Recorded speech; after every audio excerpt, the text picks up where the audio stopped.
नमस्कार. उन्हाळा म्हटला म्हणजे उन्हाळी पदार्थ, वाळवण पदार्थ आपण नेहमी बनवत असतो आणि आता उन्हाळा सीझनमध्ये आता आम्ही उडदाचे पापड बनवलेत.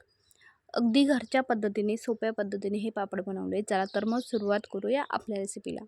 आता या ठिकाणी 5 किलो उडदाची डाळ आहे, ती घेतली आहे, ती दळून घेतली आहे आणि ह्यामध्ये रामबंधू पापड मसाला घातला आहे. रामबंधू पापड मसाला 5 किलोला 4 पुड्या घातल्या आहेत. आणि आता एका परातीमध्ये हे पीठ घेऊन थोडं थोडं पाणी घालून आपल्याला हे पीठ कडक असं मळून घ्यायचं आहे.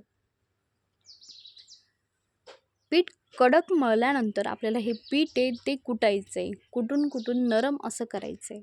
आपण जे रामबंधू पापड मसाला टाकला आहे ह्यामध्ये कुठल्याही प्रकारचा मसाला टाकायची गरज नसते किंवा पापड, खार, मीठ टाकायची गरज नसते. आता पीठ मळल्यानंतर आहे ते आपल्याला एका पॉलिथिनमध्ये घालून ठेवायचं आहे. म्हणजे आपले जे पीठ आहे त्याला ते जास्त कडक होणार नाही. आता पीठ पॉलिथिनमध्ये घातल्यानंतर आपल्याला हे पीठ आहे ते कुटून नरम असं करायचं आहे. आता या प्रकारे आम्ही असं कुटून घेतो आहे. आता पीठ कुटल्यानंतर आपल्याला पिठाचा एक भाग घेऊन त्याची पेड्यासारखी लाटी तयार करून घ्यायची आहे. या प्रकारे सगळ्या लाट्या तयार करून घेतल्या आहेत आणि त्या लाटीला एक लाटी घेऊन त्या लाटीला पीठ लावून आपल्याला पापड लाटून घ्यायचं आहे. या पद्धतीने आपण पापड लाटून घेतलं आहे. पापड लाटल्यानंतर आपण घरातच हे पापड आहेत ते सुकवून घेणार आहेत.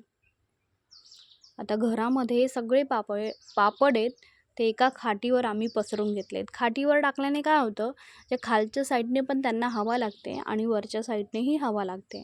म्हणजे या पापडांना उन्हाची गरज नसते. घरातही हे पापड आहेत ते चांगल्या प्रकारे सुकले जातात आणि वर्षभर आपले हे जे पापड आहेत ते टिकतात.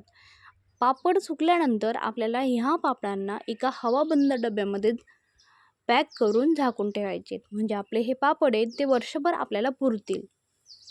तयार आहे आपली उडीद पापड रेसिपी. अगदी घरच्या पद्धतीने, सोप्या पद्धतीने आपण ही रेसिपी बनवली.